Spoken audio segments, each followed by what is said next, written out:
নমস্কার বন্ধুরা, আজকের আমি আপনাদের সামনে কাঁচা লঙ্কার আচার তৈরি করার পদ্ধতি দেখাবো।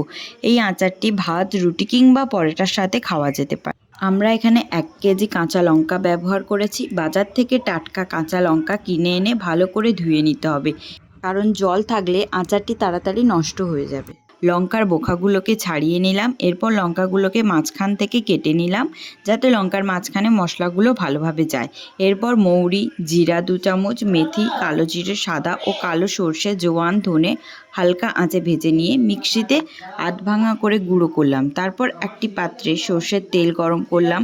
এবার অন্য একটি পাত্রে কাঁচা লঙ্কা দিলাম। এবারে গুঁড়ো করা মশলাগুলো দিয়ে নিলাম। তারপরে লঙ্কা গুঁড়ো, পরিমাণ মতো লবণ, বিট লবণ এবং পরিমাণ মতো ভিনিগারও দিতে হবে। অন্য একটি পাত্রে যে সর্ষের তেল গরম করতে রাখা হয়েছিল, ওই সর্ষের তেলটি গরম হয়ে গেলে ঠান্ডা করতে হবে। তারপরে আস্তে আস্তে এই লঙ্কার ওপরে গরম করা তেলটি দিতে হবে। তারপর ভালোভাবে মাখিয়ে নিতে হবে সব কিছু, যাতে ভালোভাবে লঙ্কার ভিতরে মশলাগুলো যায় এবং খেতে আরও সুস্বাদু হয়। আপনাদের কাছে আজকের কাঁচা লঙ্কার আচার তৈরির পদ্ধতিটি কেমন লাগলো অবশ্যই কমেন্ট করে জানাবেন এবং ভালো লাগলে লাইক এবং শেয়ার করবেন। Thank you.